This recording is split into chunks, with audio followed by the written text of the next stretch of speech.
महाभारत का एक ऐसा योद्धा जो आज भी हमारे बीच इसी पृथ्वी पे एग्जिस्ट करता है, जिसे आप अश्वत्थामा के नाम से जानते हो, जो कि फिलहाल में ही रिलीज हुई मूवी कल की 2898 AD में दिखा है। लेकिन क्या आपको पता है कि जो ये महाभारत युद्ध का ये पात्र है अश्वत्थामा, ये कितना शक्तिशाली है और इसका नाम अश्वत्थामा क्यों पड़ा? ये हजारों साल से जिंदा कैसे है और किन 7 चिरंजीवियों के साथ मिलकर ये कलयुग का अंत करेंगे। और इस वीडियो में हम जानेंगे कि कलयुग कितना शक्तिशाली होगा और किस तरह से अंत होगा इस कलयुग का।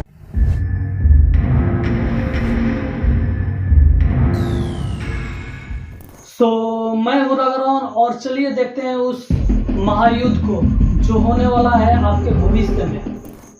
7 चिरंजीवियों में से एक है अश्वत्थामा, जो कि महाभारत युग से ही इस पृथ्वी पर जीवित है और भगवान कल्कि का वेट कर रहे हैं, जिनके साथ मिलकर वे कलयुग का अंत करेंगे।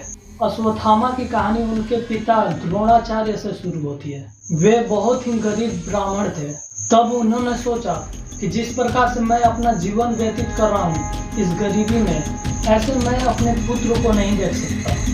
तब उन्होंने भगवान शिव का कठोर तपस्या किया और उनसे वर मांगा कि खुद भगवान शिव उनके पुत्र के रूप में जन्म ले। भगवान शिव का अंश द्रोणाचार्य के घर में पुत्र के रूप में जन्म लेता है और वो एक अश्व की भांति रोने लगता है, जिसे आप आज के डेट में घोड़े के नाम से जानते हो।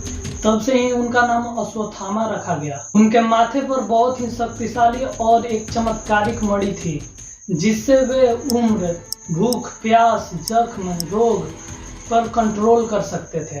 द्रोणाचार्य एक बहुत ही महान साधु थे, जो कि युद्ध कला, शास्त्र, शस्त्र में निपुण थे। एक बार वो हस्तिनापुर की ओर भ्रमण कर रहे थे, जिसे आप आज के डेट में दिल्ली के नाम से जानते हो। कुछ देर भ्रमण करने के बाद उन्होंने देखा कि राजा कौरवों और पांडवों के पुत्र वहां पे खेल रहे थे। तभी वहां पे एक कुआं थी जिसमें उनकी गेंद चली जाती है, जिससे वे बालक परेशान हो जाते हैं। तभी द्रोणाचार्य उनके पास जाकर बोलते हैं कि बालकों क्या हुआ? तो बालकों ने बताया कि हमारी गेंद कुएं के अंदर चली गई है। द्रोणाचार्य ने एक एक करके कुश के पत्तों को कुएं में डाला और गेंद को बाहर निकाल दिया।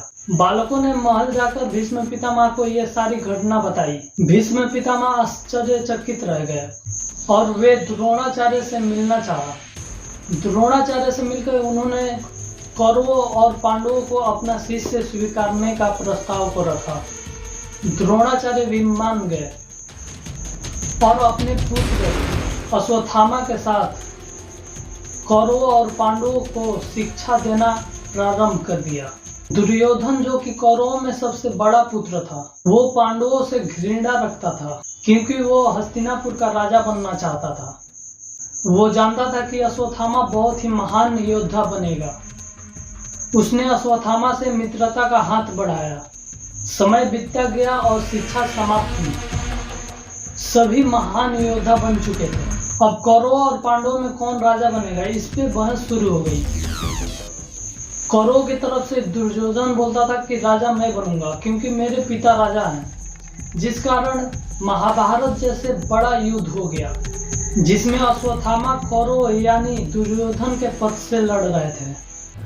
युद्ध के बीच में भीम ने अश्वत्थामा नाम के एक हाथी को मार डाला और भगवान कृष्ण के कहने पर युधिष्ठिर ने यह घोषणा करा दी कि अश्वत्थामा मारा गया, जिस कारण द्रोणाचार्य अपना शस्त्र को छोड़कर धरती पर बिलक बिलक कर रोने लगे। और तभी धृष्टद्युम्न ने द्रोणाचार्य का सर काटकर वध कर दिया। इस छल से अश्वत्थामा बहुत क्रोधित हुए। भीष्म पितामह भी बाणों की सैया पे लेट चुके थे और कौरवों की तरफ से कर्ण के बाद अश्वत्थामा ही एक महान योद्धा बचे थे। कर्ण का भी बाद में वध हो गया और दुर्योधन को भी छल से कमर पे वार करके भीम ने हरा दिया। दुर्योधन अंतिम सांसें ले रहा था। तब अश्वत्थामा ने रात को पांडवों के शिविर में जाने का फैसला किया और उन्हें चुपके से मार देना चाहा। उन्होंने भगवान शिव का आराधना किया और शिविर में जाकर मार डाला, जिसमें पांडव पुत्र सो रहे थे। उन्होंने सारे पुत्रों को मार डाला, उनके चेहरे तक नहीं देखे। जब वे लौट गए तब पांडवों ने आकर देखा कि हमारे पुत्रों की हत्या हो चुकी है। तब अर्जुन बहुत क्रोधित हुए और ब्रह्मास्त्र को अश्वत्थामा की ओर चला डाला। अश्वत्थामा को भी ब्रह्मास्त्र का नॉलेज था, तो उन्होंने भी ब्रह्मास्त्र को चला दिया। तब दोनों ब्रह्मास्त्रों के बीच में नारद मुनि आकर बोले, आप दोनों ब्रह्मास्त्र को वापस ले लो, वरना यह सृष्टि नष्ट हो जाएगी। अर्जुन ने अपना ब्रह्मास्त्र वापस ले लिया, किंतु अश्वत्थामा को ब्रह्मास्त्र वापस लेने की विद्या नहीं आती थी, जिस कारण वो ब्रह्मास्त्र को मोड़कर अभिमन्यु पुत्र उत्तरा के गर्भ में छोड़ दिया, जिससे गर्भ में ही उसकी हत्या हो गई।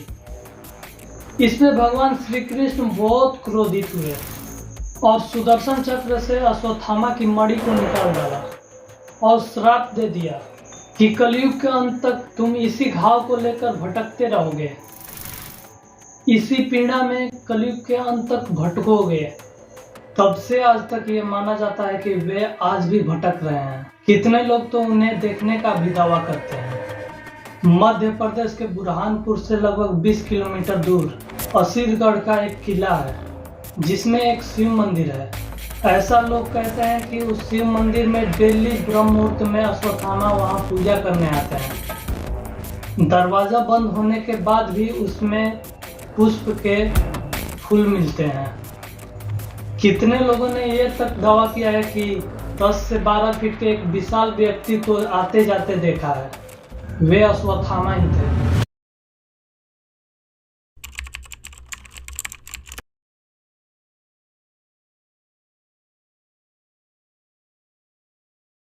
महाभारत के बाद द्वापर युग का अंतिम चरण चल रहा था, जिस कारण भगवान कृष्ण भी अपने धाम वैकुंठ लौट गए और पांडव भी मोक्ष यात्रा पर जाने के लिए अपना सारा राजपाट उत्तरा के पौत्र परीक्षित को सौंप दिए और हिमालय की ओर प्रस्थान कर लिए। एक दिन महाराज परीक्षित सरस्वती नदी के किनारे टहल रहे थे। तभी उन्होंने देखा कि एक राक्षस गौ माता को मार रहा है। वे बहुत ही क्रोधित हुए और उसे मारने के लिए अपना तलवार निकाला।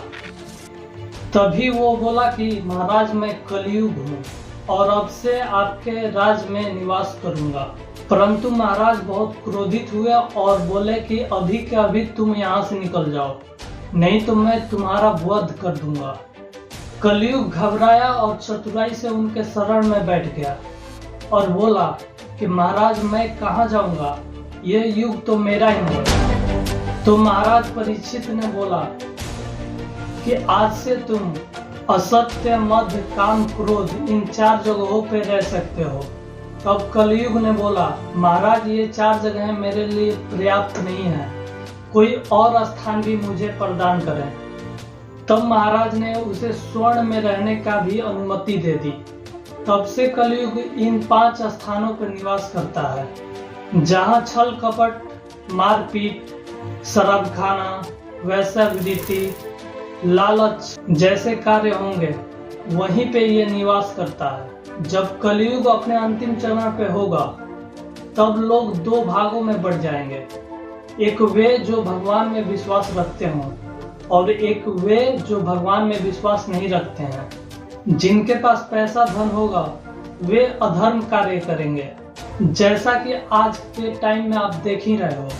लेकिन जब अंतिम चरण आएगा तो ये बहुत बड़ा रूप ले लेगा। लोग पैसे के लिए कुछ भी करने के लिए तैयार होंगे। लोग पैसे के लिए किसी को भी मार देंगे। माँ बाप का इज्जत कोई नहीं करेगा, उन्हें घर से निकाल दिया जाएगा। पैसों के लिए औरतें गैर मर्दों से संबंध रखेंगी। धरती पे इतना गर्मी बढ़ जाएगा कि लोग अंडरग्राउंड में रहने लगेंगे। सारी की सारी नदियां सूख जाएंगी, गंगा जमुना सब सूख जाएंगी। भगवान जितने हैं वो सब अपने धाम लौट जाएंगे। कोई किसी का बात नहीं मानेगा। इंसानों की हाइट 3 फीट तक ही रह जाएगी। 9-10 की उम्र में बच्चे पैदा होने लगेंगे। 16, 17, 18 की उम्र में लोग मर जाएंगे।